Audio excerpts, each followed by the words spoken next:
The year was 1989, and Sarah Mitchell had just finished her night shift at Walter Reed Army Medical Center in Washington, D.C. She was exhausted, her feet aching from 12 hours of walking between patient rooms, checking vitals, administering medications, and offering comfort to soldiers recovering from training injuries and routine procedures. Sarah was 32 years old, a dedicated nurse who had spent the last 8 years of her life serving in military hospitals. She came from a small town in Ohio, where her father had been a veteran of the Korean War. Growing up, she had listened to his stories about the medics who saved his life after he took shrapnel to his leg during a firefight near the Chosin Reservoir. Those stories planted a seed in her heart, a calling to serve those who served their country. After nursing school, she applied to work at military facilities, driven by a desire to give back to the men and women who put their lives on the line. Walter Reed was prestigious, a place where the best military doctors practiced their craft, where wounded soldiers received world-class care. Sarah felt honored to work there, even on the difficult days when her back hurt and her eyes stung from fatigue. That particular morning in early March, as she gathered her things from her locker and prepared to head home, she heard her name called over the intercom. It was unusual. The shift was over. Most communications happened face-to-face or through the charge nurse, but there it was again, her full name, asking her to report immediately to the administrative wing on the 4th floor. Sarah felt a flutter of anxiety in her chest. Had she made a mistake with a patient? Had someone filed a complaint? She tried to think back through her shift, reviewing every interaction, every medication she had administered, but nothing stood out as problematic. She took the elevator up, her mind racing with possibilities. When she arrived at the administrative office, she was greeted by a man in a dark suit. He was not military, at least not in uniform. He introduced himself as Robert Chen, and he told her he worked with a special medical unit that handled sensitive cases. His voice was calm but serious, and he looked directly into her eyes as he spoke. He asked her to follow him to a private conference room, and once inside, he closed the door behind them. The room was windowless, just a table, a few chairs, and a clock on the wall that ticked loudly in the silence. Robert sat down across from her and opened a folder. He asked her about her experience, her specialties, her security clearance level. Sarah answered each question, growing more confused with every passing moment. Then he told her something that would change everything. There was an operation scheduled for that afternoon, a highly classified medical procedure that required a surgical nurse with her specific skill set. He could not tell her more unless she agreed to participate. If she said yes, she would be briefed fully, but she would also be required to sign documents that would legally bind her to secrecy. If she said no, she could walk away, return to her normal duties, and this conversation would never have happened. Sarah sat there, her heart pounding. She had never been involved in anything classified before. Her work was straightforward, helping soldiers heal, following protocols, doing her job with care and professionalism. But something in Robert's tone made her understand this was important, that someone needed her skills for something that mattered. She thought about her father, about the medics who saved him, about the oath she had taken to help those in need. She took a breath and said yes. Within an hour, Sarah found herself in a black SUV with tinted windows, driving through the streets of Washington, D.C. Robert sat beside her in silence, and the driver, another man in a dark suit, kept his eyes on the road. They did not tell her where they were going. She watched the city pass by, the familiar monuments and government buildings, until they turned down a side street and entered an underground parking garage beneath a building she did not recognize. The garage was heavily guarded. Men with rifles stood at checkpoints, and as the SUV passed through each barrier, Sarah realized she was entering a world she had never known existed. They parked deep underground, and Robert escorted her to an elevator that required both a key card and a fingerprint scan to operate. The elevator descended for what felt like a long time, and when the doors finally opened, Sarah stepped into a pristine white hallway that looked more like a hospital than a government facility. The air smelled sterile, like disinfectant and filtered ventilation. Robert led her to a changing room and handed her surgical scrubs. He told her to change and then meet him in the briefing room next door. Sarah did as she was told, her hands trembling slightly as she pulled on the scrubs. When she entered the briefing room, there were 3 other people waiting, 2 men and 1 woman, all in surgical attire. One of the men introduced himself as Dr. William Harper, a vascular surgeon with over 20 years of experience. The woman was Dr. Lisa Tran, an anesthesiologist. The third man was another nurse, James Kowalski, who specialized in cardiac care. They all had the same look in their eyes, a mixture of curiosity and apprehension. Dr. Harper began the briefing. He explained that they would be performing an operation on a patient who had sustained severe injuries during a classified mission overseas. The patient had been extracted under extreme secrecy and brought to this facility for emergency care. The nature of the mission could not be discussed. The identity of the patient could not be revealed. Their job was simply to save a life. Dr. Harper laid out the medical details. The patient had multiple gunshot wounds, internal bleeding, and damage to major blood vessels. The operation would be complex and would require every bit of their skill and focus. They would have access to the best equipment, the best resources, but they would be working under intense time pressure. The patient was stable for now, but that could change at any moment. Sarah listened carefully, absorbing every word. This was unlike anything she had ever done. The stakes felt enormous, not just because of the medical complexity, but because of the secrecy surrounding it all. Who was this patient? What mission had gone so wrong that it required this level of concealment? She wanted to ask, but she knew better. Robert had made it clear that questions were not welcome. After the briefing, they were given 30 minutes to review the patient's charts and prepare mentally. Sarah studied the scans, the blood work, the vital signs. The injuries were severe, but not impossible to treat. She had seen worse in her years at Walter Reed. But there was something different here, an underlying tension that made her hands shake as she turned the pages. She thought about the families of the soldiers she had cared for, the wives and mothers who sat in waiting rooms, hoping for good news. Who was waiting for this patient? Did anyone even know they were here, fighting for their life beneath the streets of Washington?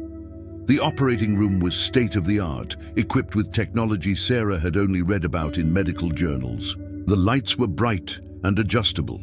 The monitors displayed real-time data with stunning clarity, and the surgical instruments were laid out with military precision. Dr. Harper stood at the head of the table, his hands steady as he reviewed the plan one more time. Dr. Tran prepared the anesthesia, checking and rechecking her equipment. James positioned himself on the opposite side of the table, ready to assist. Sarah took her place, her role to anticipate the surgeon's needs, to hand him instruments, to monitor the patient's condition, to be an extra set of eyes and hands in a life-or-death situation. The patient was brought in on a gurney, covered with a sterile sheet. Sarah could see the outline of a human form, but no details, no face, no identifying features. The patient was already sedated, and as Dr. Tran administered the anesthesia, the room fell into a focused silence. Dr. Harper made the first incision, and the operation began. For the next 6 hours, Sarah existed in a state of absolute concentration. Her training took over, her body moving almost on instinct. She handed instruments, wiped away blood, adjusted lights, monitored vitals. Dr. Harper worked with incredible skill, repairing damaged blood vessels, removing bullet fragments, stopping internal bleeding. The team moved like a well-oiled machine, each person knowing their role, each action precise and deliberate. But as the hours passed, Sarah began to notice things that did not add up. The patient's body showed signs of injuries that were inconsistent with a typical combat scenario. There were burns on the hands and forearms that looked chemical in nature, not thermal. There were unusual scars, old ones, that suggested previous operations of a kind Sarah did not recognize. And then there was the tattoo, small and partially obscured by bandages, but visible enough for Sarah to see. It was a symbol she did not recognize, geometric and strange, not like any military insignia she had ever encountered. She tried to focus on her work, to push the questions out of her mind, but they kept creeping back in. Dr. Harper never acknowledged the oddities. He worked with a single-minded determination, his face a mask of concentration. Dr. Tran monitored the anesthesia levels, calling out updates in a calm, steady voice. James assisted without hesitation, his hands quick and efficient. No one spoke about what they were seeing. No one asked questions. Finally, after what felt like an eternity, Dr. Harper stepped back from the table. The operation was complete. The patient was stable. The bleeding had been stopped, the damaged tissues repaired. It was a success, at least in the medical sense. Dr. Tran began the process of bringing the patient out of anesthesia, and the team started to clean up, their movements slower now, exhaustion setting in. Sarah felt a wave of relief wash over her, but it was tinged with something else, a gnawing sense of unease that she could not shake. As they left the operating room, Robert was waiting in the hallway. He thanked them for their work, his voice formal and distant. He reminded them of the documents they had signed, of the consequences of breaking their silence. Then he escorted them back to the surface, back to the world above, where life continued as if nothing had happened.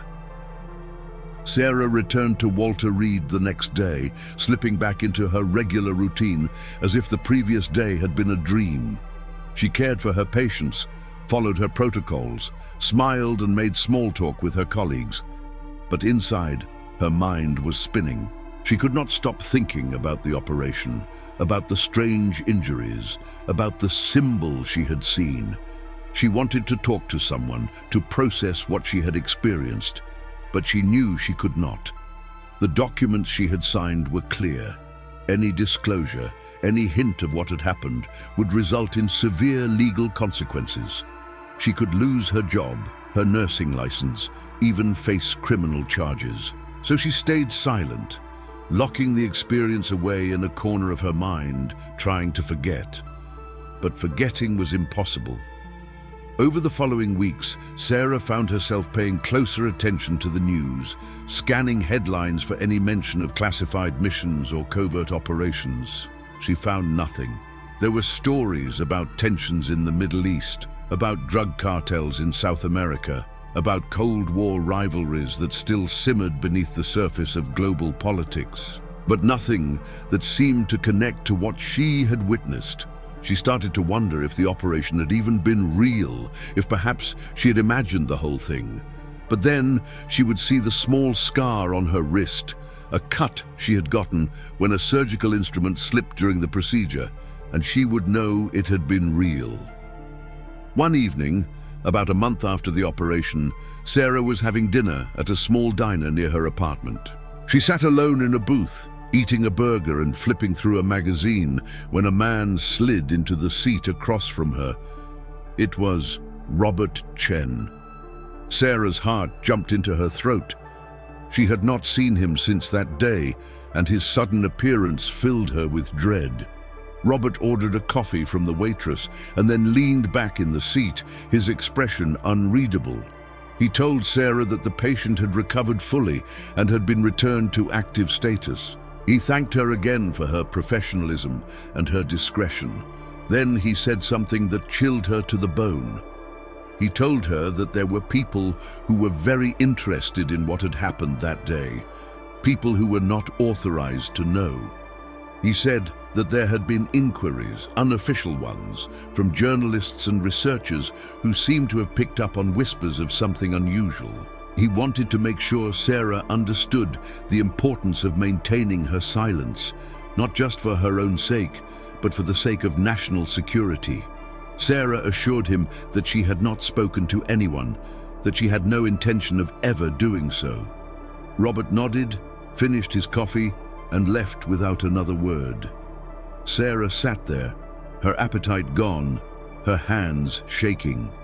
She realized then that she was not just bound by a legal agreement, she was being watched. If you're enjoying this story and want to hear more untold tales of incredible nurses who changed history, go ahead and hit that subscribe button. These stories deserve to be remembered. Years passed, and Sarah tried to move on with her life. She continued working at Walter Reed, earning promotions and recognition for her dedication and skill. She married a kind man named Tom, a high school teacher who made her laugh and supported her through the long hours and emotional toll of her work. They bought a small house in the suburbs of Maryland with a garden where Sarah grew tomatoes and roses. They talked about starting a family, about building a future together. But the memory of that day never left her. It was always there, lurking in the background, a secret she could never share, not even with her husband. She would sometimes wake up in the middle of the night, her heart racing, the image of that operating room vivid in her mind. She would slip out of bed and sit in the kitchen, drinking tea and staring out the window, wondering what had really happened, who that patient had been, what mission had required such extreme secrecy. In 1995, Sarah attended a medical conference in Baltimore, a gathering of military nurses and doctors to discuss advancements in trauma care. During one of the lunch breaks, she found herself standing in line at the buffet next to James Kowalski, the cardiac nurse who had been part of the team that day. They recognized each other immediately, though neither had seen the other since the operation. They exchanged pleasantries, awkward and stilted, both of them clearly aware of the elephant in the room.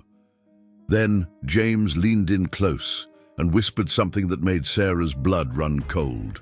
He told her that he had tried to find out more about what had happened, that he had done some digging, talking to contacts, searching through records. He said he had been visited by men in suits, men who made it very clear that his curiosity was unwelcome. He told Sarah to be careful, to let it go, to forget it ever happened. Then he walked away, leaving Sarah standing there with a plate of food she no longer wanted. That night, back in her hotel room, Sarah made a decision. She would stop looking for answers. She would stop wondering. She would focus on her life, her marriage, her career. The past was the past, and some secrets were meant to stay buried. But fate had other plans. In 2003, Sarah was working the night shift when a patient was admitted to the ICU, a retired Army colonel named David Brennan. He had suffered a heart attack and was in critical condition. Sarah was assigned to his care, monitoring his vitals, administering medications, keeping him comfortable. Over the next few days, as Colonel Brennan stabilized and began to recover, he and Sarah developed a rapport. He was a talker, full of stories from his decades in the military. He spoke about his time in Vietnam, about the men he had served with, about the things he had seen. Sarah listened, offering comfort and companionship during the long, lonely hours of recovery. One night, when the ICU was quiet and the other patients were asleep, Colonel Brennan asked Sarah if she had ever been involved in anything classified. The question caught her off guard. She hesitated, unsure how to respond. The colonel smiled weakly and said he could see it in her eyes, that look of someone who carried a secret. He told her that he had spent his career working in intelligence, handling operations that never made the news, that never appeared in any official record. He said that the military had a long history of doing things that the public would never know about, things that were necessary but uncomfortable. Sarah felt a lump in her throat. She wanted to tell him, to finally share the burden she had carried for so many years. But she remembered Robert Chen's warning, remembered the consequences. Colonel Brennan seemed to sense her hesitation.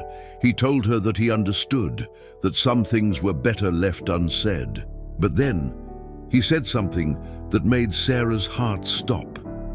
He mentioned a program, a classified initiative from the late 80s and early 90s that involved experimental procedures on operatives who had been exposed to unknown substances during covert missions.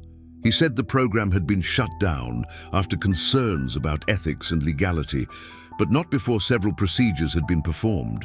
He did not say more, but the implication was clear. Sarah felt the room spin around her. Was he talking about the same operation? Had Colonel Brennan been involved? Before she could ask, his heart monitor began to beep erratically. Sarah snapped into action, calling for the doctor, administering emergency medications, working to stabilize him. By the time the crisis passed, the moment was gone. Colonel Brennan was too weak to continue the conversation, and Sarah was left with more questions than ever. Colonel Brennan recovered and was discharged a week later. Sarah never saw him again, but his words stayed with her, gnawing at her mind. She began to do her own research, carefully and quietly. She searched online for any mention of experimental medical programs in the military during that time period. She found fragments, hints, declassified documents that had been heavily redacted. There were references to programs with cryptic names, to funding that appeared and disappeared without explanation, to personnel who had been reassigned or retired abruptly, but nothing concrete, nothing that confirmed what she had experienced. In 2008, Sarah retired from nursing. She and Tom moved to a small town in North Carolina, near the mountains, where they could enjoy a quieter life. Sarah took up painting, something she had always wanted to do, but never had time for. She painted landscapes, sunsets, the rolling hills that surrounded their home. She tried to find peace, to let go of the past. But then, in 2011, something happened that brought everything rushing back. Sarah received a letter in the mail, no return address, postmarked from Washington, D.C. Inside was a single sheet of paper, a photocopy of a medical record. It was heavily redacted, with most of the text blacked out, but Sarah recognized the date, March 1989. Her hands trembled as she read the few visible lines. The record mentioned a surgical procedure, a patient with multiple trauma injuries, a successful outcome. At the bottom of the page, in small print, was a list of personnel involved in the operation. Sarah's name was there, along with Dr. Harper, Dr. Tran, and James Kowalski. Someone had sent her proof, evidence that it had really happened. But why? And who? Sarah showed the letter to Tom for the first time, breaking her silence after more than 20 years. She told him everything about the operation, about Robert Chen, about the years of wondering and worrying. Tom listened without interruption, his face a mixture of shock and concern. When she finished, he held her hand and told her that he was proud of her, that she had done something incredibly brave and important, even if she never knew the full story.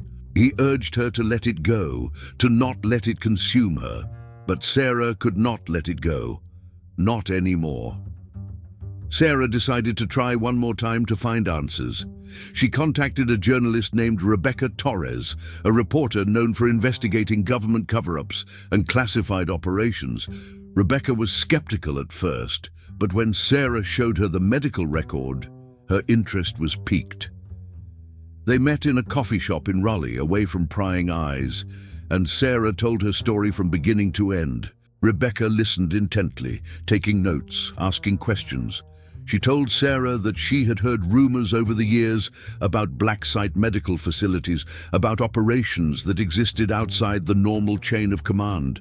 She said that there were others, people like Sarah, who'd been involved in classified work and were now coming forward, tired of carrying secrets that weighed on their conscience.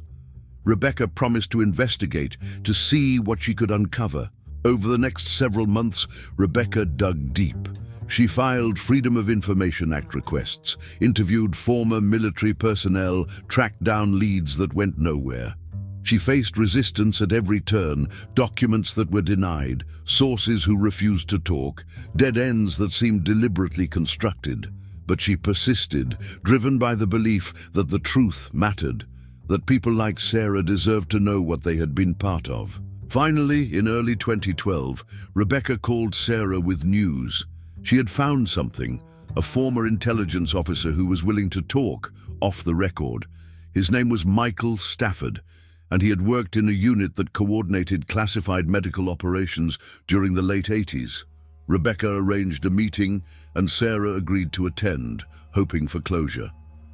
They met in a park, neutral ground, where they could talk without being overheard. Michael was in his 60s, grey-haired and weary-looking. He told Sarah that he remembered the operation, that it had been part of a program designed to provide emergency medical care to operatives who could not be treated through normal channels. The patient Sarah had operated on had been involved in a mission that went catastrophically wrong, a mission that involved infiltrating a facility where dangerous materials were being developed. The operative had been exposed to substances that caused severe reactions, and the injuries Sarah had seen were the result of both the exposure and the firefight that followed the extraction. Michael explained that the program had been controversial from the start, that there were concerns about accountability and oversight. When the Cold War ended and priorities shifted, the program was quietly shut down.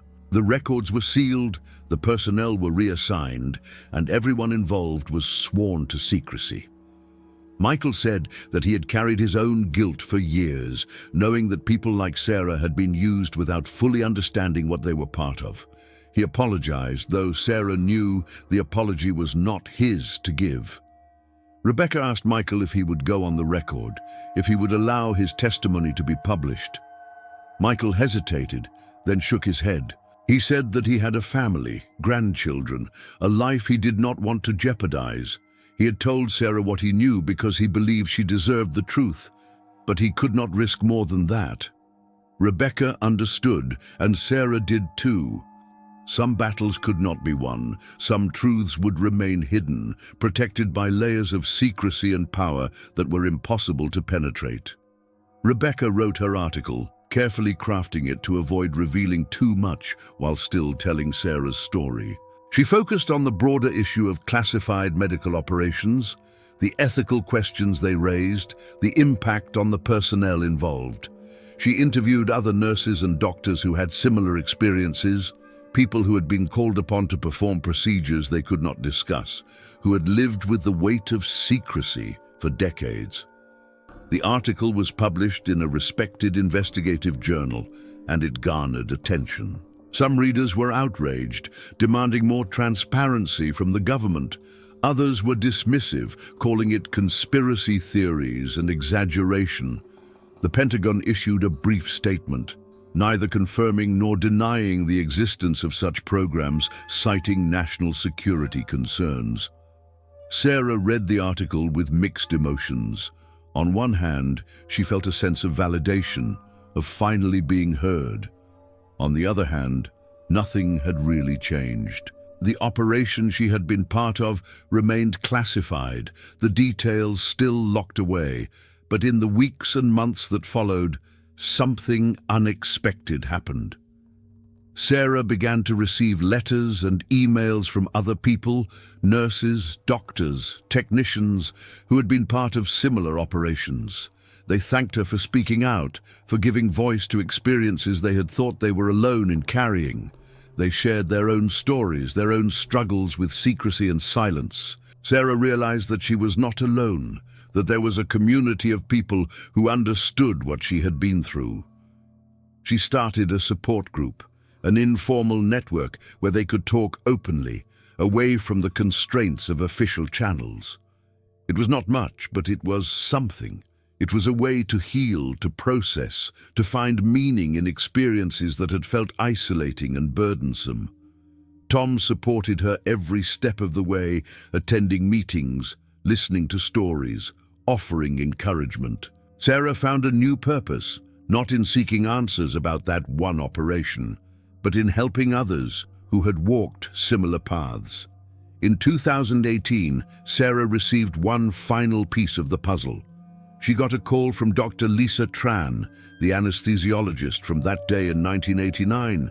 They had not spoken in nearly 30 years, but Lisa had read Rebecca's article and felt compelled to reach out. They met for lunch in Asheville, a quiet restaurant where they could talk freely. Lisa told Sarah that she had struggled for years with what they had done, that she had left military medicine shortly after the operation and moved into private practice, trying to distance herself from the memories. But she had never been able to fully let it go. Lisa revealed something Sarah had not known. After the operation, she had stayed behind to monitor the patient during recovery. In those hours, while the patient was still unconscious, Lisa had overheard a conversation between Robert Chen and another official. They had been discussing the success of the procedure, the fact that the operative would be able to return to the field. But they had also talked about the broader implications, about how the program had saved lives, but had also crossed ethical lines that made people uncomfortable. Lisa said that she had never told anyone what she had heard, that she had been too afraid. But hearing Sarah's story, knowing that others had come forward, gave her the courage to finally speak. Sarah listened, grateful for the connection, for the shared understanding. She asked Lisa if she regretted being part of the operation. Lisa thought for a long moment before answering. She said that she did not regret saving a life, that as a doctor, that was her calling. But she regretted the secrecy, the way they had been used without full transparency, the years of silence that had followed. Sarah felt the same way. They parted with a sense of closure, not complete, but enough. Sarah is now in her 60s, living a peaceful life in North Carolina. She still paints, still tends her garden, still enjoys quiet evenings with Tom. The operation from 1989 is no longer a shadow that haunts her every day, but it is still a part of her story, a chapter that shaped who she became. She thinks about the patient sometimes, wondering where they are now, if they know that a team of dedicated medical professionals saved their life in a secret facility beneath Washington, D.C. She wonders if that person ever thinks about them, about the hands that repaired their broken body, about the care they received in a moment of crisis. Sarah has come to accept that she will never know the full truth, that some questions will remain unanswered. But she has also found peace in the knowledge that she did her job, that she helped someone in need, that she upheld the oath she took as a nurse. In a way, that is enough. The support group she started continues to meet, a small but meaningful community of people who understand what it means to serve in silence. They share their stories, offer support, and remind each other that their work mattered, even if the world will never fully know what they did. Sarah has learned that heroism is not always public, that sometimes the most important acts of courage happen in secret, witnessed by only a few, remembered by even fewer. She has learned that being a nurse means showing up, doing the work, caring for people even when the circumstances are difficult or confusing. She has learned that some wounds take a lifetime to heal, but healing is possible. Sarah Mitchell's story is one of countless untold stories from American nurses who served in ways the public will never fully understand. These women and men answered the call, not for recognition or glory, but because they believed in something bigger than themselves. They carried the weight of secrets, the burden of silence, the responsibility of saving lives under extraordinary circumstances. History may not record their names in textbooks or monuments, but their impact is real and lasting. They are the invisible heroes, the forgotten caregivers, the ones who stood in operating rooms and hospital wards and did what needed to be done, no matter the cost. Sarah's journey reminds us that every person has a story, that behind every act of service is a human being with doubts and fears and hopes. It reminds us that the truth is often complicated, that the line between right and wrong is not always clear, and that sometimes the bravest thing we can do is simply show up and do our best with the information we have. As Sarah sits in her garden, watching the sun set over the mountains, she feels a sense of gratitude. Gratitude for the opportunity to serve, for the patients whose lives she touched, for the colleagues who stood beside her in moments of crisis, and for the chance to finally share her story, even if only in part. The operation the Pentagon never confirmed may remain a mystery, but the nurse who was there, the woman who held steady in the face of uncertainty, is very real, and her story, like so many others, deserves to be told.